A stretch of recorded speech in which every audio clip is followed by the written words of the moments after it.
नमस्कार दोस्तों, स्वागत है आपका डायनेमिक डीके में daily news with Dinesh Kumar के। आज के वीडियो में हम बात करने वाले हैं 6 अगस्त 2020 की इंपॉर्टेंट न्यूज के बारे में। दोस्तों, आज की खबरें और वीडियो के लास्ट में कवर होने वाले मजेदार फैक्ट्स को जानने के लिए यह वीडियो आखिर तक देखिएगा। पहले बात करते हैं आज के वीडियो के की अट्रैक्शंस के बारे में। हमारे आज के वीडियो में विश्व Hindu Parishad, Indian council of medical research, food corporation of India, national institute of disaster management तथा इंडिया मेट्रोलॉजिकल डिपार्टमेंट का जिक्र आया है, जिसे मैंने स्लाइड्स में ही ब्रीफ इंट्रोडक्शन के साथ अलग कलर में हाईलाइट कर दिया है। तो इनके बारे में जानने के लिए आप वीडियो की स्लाइड्स को ध्यान से देख सकते हैं। चलिए वीडियो शुरू करते हैं। प्रधानमंत्री नरेंद्र मोदी ने कहा है कि अयोध्या में राम मंदिर भारत की परंपराओं का आधुनिक प्रतीक बनेगा। उन्होंने कहा कि राम मंदिर करोड़ों लोगों के सामूहिक संकल्प की शक्ति के प्रतीक के रूप में भावी पीढ़ियों को प्रेरित करता रहेगा। प्रधानमंत्री अयोध्या में राम जन्मभूमि पर एकत्र लोगों को संबोधित कर रहे थे। उन्होंने भूमि पूजन किया और अयोध्या में भव्य राम मंदिर की आधारशिला रखी। इस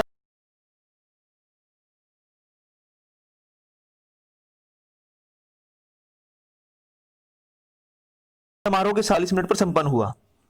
इस मौके पर अनेक संत, आध्यात्मिक गुरु और राम मंदिर आंदोलन से जुड़े अन्य नेता उपस्थित हुए।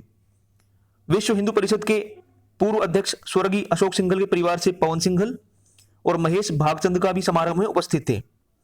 विश्व हिंदू परिषद के पूर्व अध्यक्ष भूमि पूजन समारोह में मुख्य यजमान थे। प्रधानमंत्री नरेंद्र मोदी अयोध्या में राम जन्मभूमि और हनुमानगढ़ी मंदिर में दर्शन करने वाले पहले प्रधानमंत्री बने। उन्होंने इस अवसर पर पारिजात का पौधा लगाने के बाद भूमि पूजन समारोह में भाग लिया। इस अवसर पर उन्होंने राम मंदिर के मॉडल पर एक स्मारक डाक टिकट जारी किया।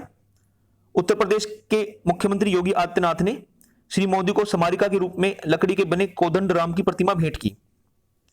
बढ़ते आगे बात करते हैं कोविड-19 पर अपडेट की। देश में पिछले 24 घंटे के दौरान अब तक के सबसे अधिक कोविड रोगी स्वस्थ हुए हैं।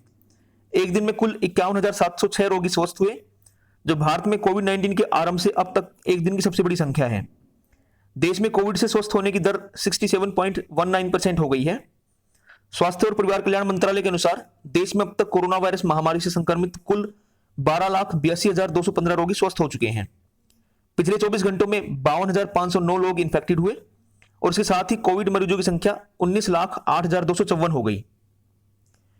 इनमें से 5,86,244 मरीजों का इलाज चल रहा है। एक दिन में 857 लोगों की डेथ के साथ मरने वालों की संख्या 39,795 हो गई है। देश में कोविड से डेथ रेट घटके 2.08% रह गई है।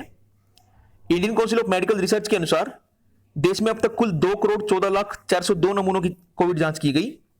कल लगातार दूसरे दिन भी देश में कोविड-19 के 6 लाख से अधिक सैंपल की टेस्टिंग हुई है।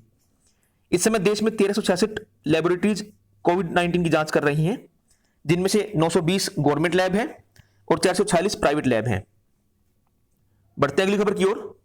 सभी राज्यों और केंद्र शासित प्रदेशों ने नेशनल फूड सिक्योरिटी एक्ट 2013 के तहत लाभार्थियों में वितरण के लिए 3 महीने के वास्ते फूड कॉर्पोरेशन इंडिया के डिपो से और केंद्रीय पूल से लगभग 118 लाख टन अनाज उठाया है।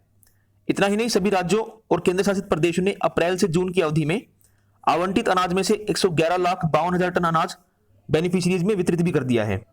एफसीआई के अनुसार आवंटित अनाज का 93.5% डिस्ट्रीब्यूट किया गया है।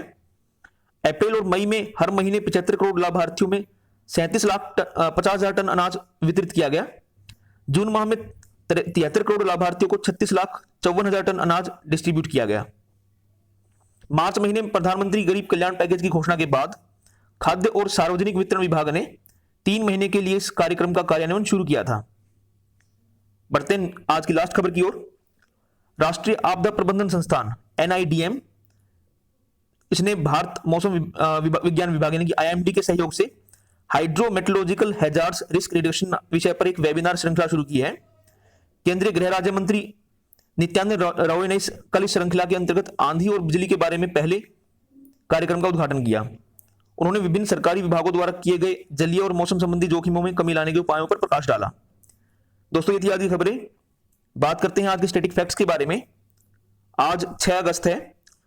6 अगस्त 1538 को कोलंबिया की राजधानी बोगोटा की स्थापना गोंजालो जिमेनेज डी क्विस्डा द्वारा की गई। 6 अगस्त 1806 को होली रोमन एम्पायर की समाप्ति हुई। 6 अगस्त 1825 को बोलीविया को स्पेन से आजादी मिली।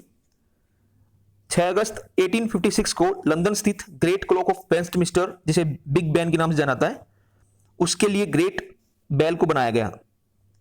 6 अगस्त 1923 को हेनरी सुलिवन इंग्लिश चैनल को तैरकर पार करने वाले दुनिया के तीसरे और अमेरिका के पहले व्यक्ति बने।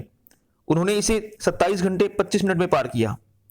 इसके लगभग 3 साल बाद 6 अगस्त 1926 को अमेरिका की 20 साल की गेट्रूडे एड्रेले जो है वो इंग्लिश चैनल को तैरकर पार करने वाली दुनिया की पहली महिला बनी। उन्होंने इसे 14 घंटे 39 मिनट में पार किया, जो इसमें पुरुष और महिला दोनों के लिए एक रिकॉर्ड था। 6 अगस्त 1929 को अमेरिका के ओवेन डी यंग द्वारा यंग प्लान लिखा गया। इसका उद्देश्य फर्स्ट वर्ल्ड वॉर के दौरान हुए नुकसान की राशियां तय करना था, जिसकी क्षतिपूर्ति जर्मनी द्वारा की जानी थी। इस प्लान को जनवरी 1930 में दूसरी हेग कॉन्फ्रेंस के दौरान अपनाया गया। 6 अगस्त 1932 को British prime minister Ramsay MacDonald द्वारा भारत के विभिन्न समुदायों के लिए प्रांतीय विधानसभाओं में सीटें तय करने वाला कम्युनल अवार्ड प्रस्तावित किया गया।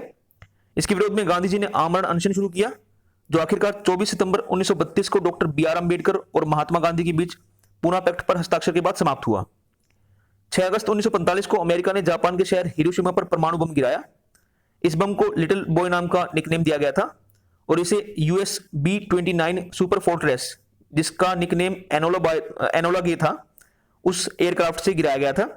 इस एयरक्राफ्ट को कर्नल पॉल टिबेट्स और रॉबर्ट ए लेविस नामक पायलट ने उड़ाया था। यह किसी भी परमाणु बम के प्रयोग का पहला मामला था। 6 अगस्त 1961 को अंतरिक्ष में मोशन सिकनेस का पहला मामला रिपोर्ट किया गया। 6 अगस्त 1962 को जमैका को 300 साल के बाद ब्रिटेन से आजादी प्राप्त हुई। 6 अगस्त 1964 को लगभग 4862 साल पुराने वर्ल्ड के सबसे पुराने प्रोमेथस नामक पेड़ को अमेरिका के नेवादा में एक्सीडेंटली काट दिया गया। इस बात का पता नहीं था उन लोगों को कि ये बहुत पुराना पेड़ है। 6 अगस्त 1991 को टिम बर्नर्स-ली ने वर्ल्ड वाइड वेब के अपने विचार की व्याख्या करने वाली फाइल्स को जारी किया और इस प्रकार www जो है उसका इंटरनेट पर एक सार्वजनिक सेवा के रूप में पदार्पण हुआ। 6 अगस्त 1925 को भारतीय राष्ट्रीय कांग्रेस के संस्थापकों में से एक रहे सुरेंद्रनाथ बैनर्जी की डेथ बैरकपुर में हुई। वो 2 बार कांग्रेस के अध्यक्ष बने थे। एक बार तो 1895 में पुणे में जो इसका सेशन हुआ था उसमें, और जो दूसरा सम्मेलन था 1902 वाला अहमदाबाद में, उसमें ये अध्यक्ष बने थे। तो दोस्तों ये थी आज की खबरें और static facts. I hope you like the video. Please hit the like button. अगर आपको इस वीडियो से जुड़ा कोई सवाल पूछना तो आप कमेंट करके पूछ सकते हैं। चैनल पर अगर आप नए हैं तो subscribe to my channel, share this video with all your friends and don't forget to press the bell icon. Thank you दोस्तों, बाय।